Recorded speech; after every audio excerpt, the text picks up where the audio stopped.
This is a story about the frontier, a story about the land that beckoned with the promise of a new beginning, and the land that took everything away. In the wild expanse of Texas in 1831, a family's dream turned into a nightmare whispered on the wind. They were the Millers, Thomas, Eleanor, and their 4 children. They came here to build a life, but what they found was a silence so profound it swallowed them whole. Their disappearance wasn't a headline. It was a ghost story, a cautionary tale told around flickering campfires. For nearly 2 centuries, it has remained a mystery, a void in the historical record. But what if the void was a cover-up? What if the truth was never a ghost story at all, but a crime so dark, so unthinkable, that it had to be buried with the family itself? This is the untold story of the Miller orphans. Before we delve into the shadows of this chilling case, I have a request for you. If you're as fascinated by these hidden truths as I am, take a moment to subscribe to the Crime O'Clock and hit that notification bell. It's the best way to ensure you don't miss any part of this extensive series. And I want to hear from you. Have you ever heard a local legend or historical mystery that just didn't add up? Share your stories in the comments below. Now, let's go back to a time when Texas was a promise and a lie. To understand the fate of the Miller family, you must first understand the land they chose to call home. This wasn't the Texas of today, a sprawling state defined by its cities and highways. In 1831, this was the northernmost reach of a foreign land, the Mexican state of Coahuila Huaytejas. It was a place of dramatic contradictions. On one hand, it was a paradise for those seeking a fresh start, vast, fertile, and largely unclaimed by the Spanish and Mexican governments. On the other hand, it was a volatile powder keg, a borderland teeming with conflict and tension. The Mexican government, wary of the unmanageable wilderness and the constant threat of Comanche raids, had thrown open the doors to American settlers, offering massive land grants for a fraction of the price of land back east. They hoped these settlers would act as a buffer, a living wall against the indigenous tribes. But they also feared that these Americans, with their different language and customs, would one day turn on their benefactors. Into this crucible of opportunity and danger came Thomas Miller. He wasn't a wealthy man, nor was he a pioneer by trade. He was a carpenter from rural Tennessee, a man defined by the calluses on his hands and the quiet, steady fire in his eyes. Thomas had spent his life working hard for meager returns, watching as the best land was snapped up by those with more money and influence. He dreamed of a life where his children wouldn't have to toil under the yoke of someone else's ambition. He saw the advertisements for Texas land, 80,000 acres for a song, and it spoke to a deep-seated yearning for independence. He sold everything he owned, packed his family into a single wagon, and headed west, chasing a dream that glittered on the horizon like fool's gold. The journey was a trial in itself, a months-long ordeal that stripped away any illusions they might have had about the ease of their new life. They crossed swollen rivers, battled relentless heat, and slept under skies so vast they felt swallowed by them. The isolation was immediate and profound. They would go for days without seeing another human being, save for the occasional, wary gaze of a traveling Native American. Thomas, ever the pragmatist, saw this as an advantage, a chance to build their kingdom far from the prying eyes of society. But for his wife, Eleanor, the loneliness was a silent poison. Eleanor Miller was not a woman of the frontier. She was born and raised in a small, tight-knit community in Kentucky. Her world was one of shared stories, quilting circles, and familiar faces. Coming to Texas was a seismic shift. While Thomas saw opportunity in the endless horizon, Eleanor saw only an endless expanse of the unknown. She was a woman of deep faith, and in the unsettling silence of the prairie, she began to feel as though her God was a million miles away. She clung to her children as a lifeline, her love for them a fierce and constant flame in the encroaching darkness. She was the family's heart, but the frontier was slowly, steadily breaking it. The Miller children were the living embodiment of their parents' hope and sacrifice. They were the future, the reason for this perilous journey. Joshua, at 15, was already burdened with the weight of adulthood. He was his father's shadow, learning the trade of carpentry and the skills of survival. He was quiet and observant, taking in the world with a seriousness that belied his age. Thomas trusted him implicitly, often leaving him in charge of the homestead while he was away on supply runs. Joshua knew the danger, and he carried the responsibility of protecting his younger siblings with a silent, determined resolve. He was a protector, a sentinel standing guard over the fragile world his parents had built. Sarah, 12, was the family's conscience and chronicler. She was a bookish girl, more at home with a pencil and paper than a hoe and dirt.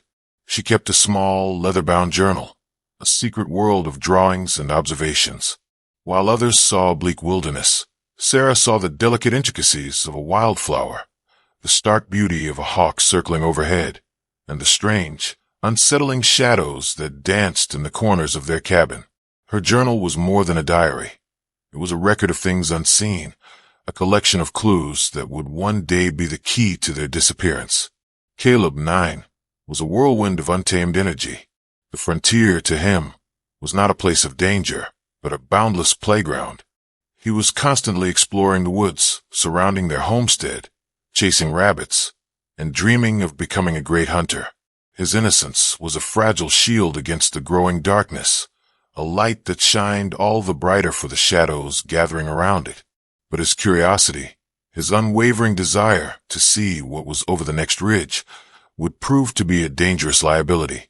And finally, there was little Lydia, 6 years old and a beacon of pure joy. She was the family's heart, a child with an infectious laugh and an unshakable belief in the goodness of the world. She would spend her days picking wildflowers, her tiny hands a stark contrast to the rough, unforgiving land. Her innocence was a precious commodity, a treasure that a family on the frontier could not afford to lose. The Miller homestead, for all its isolation, was a haven of hope, a place where a father's ambition and a mother's love had created a sanctuary for their children. But on the frontier, a sanctuary is only as strong as its walls.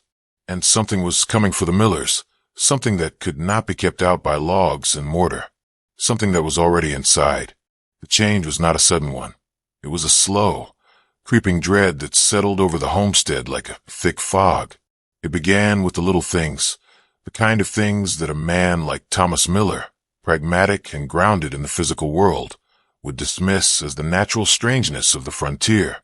A persistent howling that was unlike any wolf he had ever heard, a sound that was too rhythmic, too deliberate, to be a wild animal.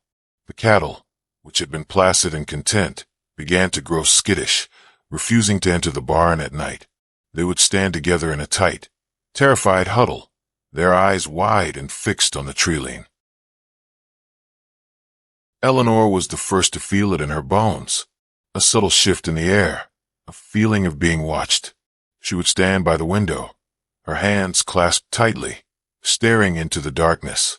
She saw things that Thomas couldn't, a fleeting shadow at the edge of the woods, a pair of eyes reflecting the moonlight with an unnatural intensity.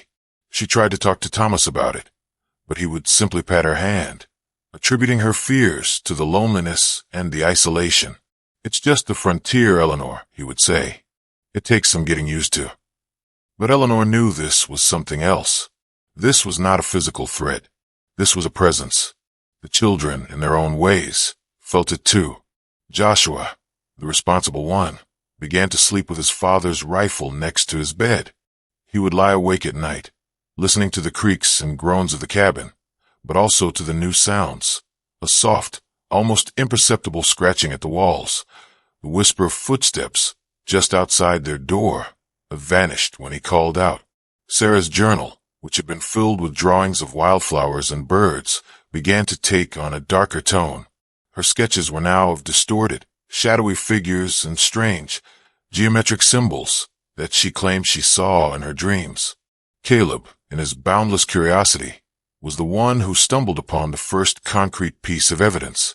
He had been chasing a fox deep into the woods behind their homestead when he found it, a clearing he had never seen before. In the center of the clearing was a strange arrangement of stones, a crude circle with a single, crudely carved symbol etched into a flat rock in the middle. The symbol was the same one Sarah had been drawing in her journal. Caleb, in his innocence, didn't recognize the symbol for what it was. He thought it was a game, a strange kind of puzzle left behind by the Native Americans. He brought the rock back to the homestead, a trophy of his adventure. The moment he showed it to his mother, Eleanor's face went white. She snatched it from his hand, her eyes filled with a horror that Caleb had never seen before. She threw it into the fire, her hands trembling. "Never go into those woods again, Caleb," she said, her voice a low, fierce whisper. "Never. Do you understand me?" Caleb, frightened by her reaction, nodded, but the image of the strange symbol was now burned into his memory.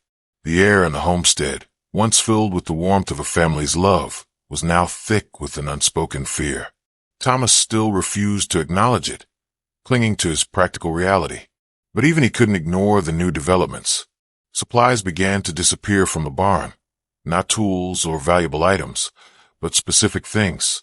Salt, herbs, and certain colored threads that Eleanor used for her weaving. They were small things, but their absence was a gnawing anxiety. It felt as if someone was not stealing from them, but collecting from them. It felt personal. The isolation was no longer a matter of distance. It was a matter of being watched. Every sunset was a prelude to a night of terror. Every rustle in the bushes was a harbinger of dread. The Miller family was no longer alone on the frontier. They were being stalked. The final night of the Miller family's known existence was a storm of biblical proportions. A black wall of clouds rolled in from the south, bringing with it a wind that howled like a banshee. Thomas, with Joshua at his side, worked frantically to secure the homestead, nailing shutters over the windows and bracing the doors. The lightning came first, illuminating the prairie in blinding flashes, followed by thunder that shook the ground. The homestead, once a symbol of their strength, now felt like a fragile ship in a tempest. Inside, Eleanor huddled with the younger children, her arms wrapped tightly around them. She sang to them, her voice a fragile whisper against the roar of the wind. She tried to tell them stories of their life back in Tennessee, of a time before the fear, before the shadows. But her words were hollow. The children were terrified, their wide eyes reflecting the lightning that flashed through the cracks in the shutters. Sarah, in her journal, would later describe a feeling that the storm was not a natural phenomenon. She wrote that it felt unholy, a sound that was less like wind and more like a collective scream. Then came the sounds that were not from the storm. A faint, low chant that seemed to rise and fall with the wind, a sound that made the hairs on the back of Eleanor's neck stand up. Thomas, armed with his rifle, peered through a crack in the shutter. He saw nothing but the swirling rain and the thrashing trees, but he could feel the presence. He could feel that they were not alone. He turned to Eleanor, his face a mask of cold terror. "We're not safe," he said, the words barely audible over the storm. "We have to leave. Now." Eleanor, her face a strange mix of terror and resignation, simply shook her head. "It's too late, Thomas. It's too late. The land, it's already taken me." Thomas, seeing the vacant, haunted look in her eyes, realized with a cold horror that his wife was no longer fully with him. She was somewhere else, 1,000 miles away. He knew then that the whispers, the strange herbs, the missing supplies, it was all a part of something he couldn't comprehend. Something had taken hold of his wife's mind. He knew what he had to do. He would protect his children. He tried to gather them, to make a desperate run for it. But the back door of the homestead burst open with a splintering crash. Standing in the doorway, framed by the chaos of the storm, were two figures. They were cloaked, their faces hidden in the shadows. They carried no weapons. They simply stood there, their eyes glowing with an eerie, unnatural light. The last thing anyone ever saw of the Miller family was the flash of a rifle, the roar of a single gunshot, and a scream that was swallowed whole by the storm. When the sun rose on the morning of May 17th, 1831, the homestead was silent. There was no sign of a struggle, no blood, no bodies, just an empty home, a single broken door, and a mystery that would haunt the Texas frontier for a century to come. The storm passed, leaving behind a silence more profound than the roar that preceded it. It was Sheriff Tate, a man whose jurisdiction was as vast as it was undefined, who first came upon the homestead. A gruff and weary veteran of the frontier, Tate was no stranger to tragedy. He'd seen his share of lives cut short by disease, Indian raids, and the brutal violence of outlaws. But what he found at the Miller homestead was different. It was an absence, an emptiness that chilled him to the bone. The homestead was in disarray, a testament to the ferocity of the storm. Yet, amidst the fallen branches and waterlogged debris, something was terribly wrong. There was the shattered back door, splintered and hanging from its hinges. But there were no footprints leading away from it. No sign of a struggle, no blood. The children's toys were scattered on the floor, a single doll lying face down in the mud, as if dropped in a hurried flight. But there was no indication of where that flight had ended. Tate spent days combing the property and the surrounding woods. He was a seasoned tracker, a man who could read the land like a book. But the book of the Miller family was blank. He found no evidence of a raid, no telltale signs of a fire or a struggle. He questioned a few scattered neighbors, but they offered nothing but whispers and rumors of a sickness that had taken hold of the Miller family. A few mentioned the strange symbols, but in the chaotic mix of frontier folklore and superstition, Tate dismissed them as nothing more than a frightened family's imagination. The official conclusion, a single, terse paragraph in the county's meager records, was a reflection of the prevailing ignorance and fear. It stated that the Miller family had likely been the victims of a disbanded native raiding party, a convenient explanation for a crime that defied all logic. It was a lie, a story the officials and the community told themselves to make sense of the senseless. And with that lie, the file was closed. The Miller homestead, once a symbol of hope, became a monument to a forgotten tragedy, a decaying testament to a crime that was deemed too strange to be true. For over a century, the story of the Miller orphans remained just that, a story. A local legend passed down through generations, growing more distorted with each retelling. But the truth, as it often does, waited patiently in the dark. It was the discovery of Sarah Miller's hidden journal that finally pried the lid off this cold case. The journal was found in the late 1930s by a local historian, tucked away in the wall of a neighboring homestead that was being torn down. The journal was more than a diary.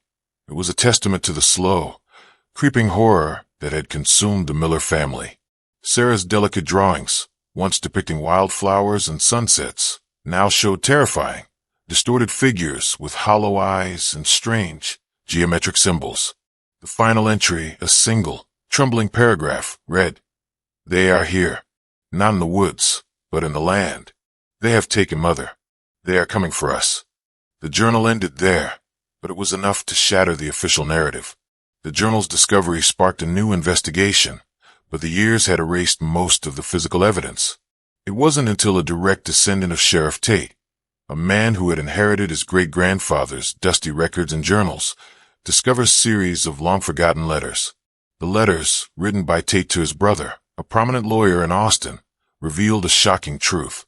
Tate had found a body, not a Miller, but another man, a drifter who had been camping near the Miller property. The man's body was found a shallow grave, his chest carved with the same strange symbol that Sarah had drawn. In his possession was a small, sealed pouch containing a piece of parchment. The parchment contained a chilling and cryptic phrase, "The pact must be honored." Tate, in his letters, expressed his fear that he was dealing with something far more sinister than this simple robbery or raid. He believed he was dealing with a conspiracy, a cult that had a terrifying hold on the land and the people on it. But he was alone in his suspicions, and without support, he was forced to close the case. The final piece of the puzzle, and perhaps the most terrifying, was an object found buried on the Miller property during an archaeological survey in the 1980s. It was a crude, small wooden doll, intricately carved with the same strange symbol. Its hollow eyes were filled with a dark, petrified substance, a mixture of soil and something else, something that defied chemical analysis. It was a relic of a forgotten past, a symbol of a pact that had been sealed with blood. Piecing together the new evidence paints a horrifying picture. The Miller family was not a victim of a random raid, but a target. Their homestead, situated on a particularly fertile and ancient tract of land, was considered a sacred site by a secretive, cult-like group that operated on the Texas frontier. They called themselves the Covenant of Thorns, and they believed that the land itself was a living, breathing entity that demanded tribute. They didn't kill the Miller parents in the typical act of violence. They used Thomas's ambition against him, using their influence to grant him the land he so desperately wanted. In doing so, they brought his family to the very spot where a blood sacrifice was required. They slowly began to indoctrinate Eleanor, preying on her loneliness and her fear, poisoning her mind with their twisted beliefs about the land's power. The sickness her children described was not a mental illness. It was the slow and deliberate process of her being twisted into a willing participant in the cult's ritual. Thomas, realizing the horror too late, was sacrificed in a ritualistic killing, his body spirited away into a grave that was never found. The real tragedy, however, lies in the fate of the children. The Miller orphans didn't vanish. They were taken. In the chaos of the storm, Covenant of Thorns, led by the two figures Thomas saw in the doorway, seized the children. But they didn't kill them. They were too valuable. They were raised within the cult, their innocence systematically broken, their fear weaponized. They became the very tools of the Covenant, the Whispering Wives and the Bone Collectors, who would go on to terrorize the frontier, their silence a testament to a pact they were forced to honor. The untold story of the Miller orphans is not a tale of a simple disappearance. It is a story of a family destroyed, their lives sacrificed to a malevolent belief system. It's a tale of a conspiracy that stretched across decades, a dark truth that has been hidden in plain sight.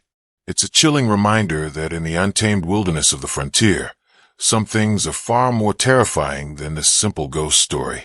They are real, and the pact, born of blood and fear, may have ended, but its echoes still haunt the wind in the Texas plains to this very day. The untold story of the Miller orphans is not a simple tale of a disappearance. It is a terrifying saga of a family destroyed, their innocence consumed by a malevolent force. The homestead they once called home stands today, a silent monument to a forgotten tragedy. But the legacy of the Miller family continues. The Covenant of Thorns, a group that has long since faded from public memory, left behind a legacy of whispers and rumors, of unexplained disappearances and unsolved crimes.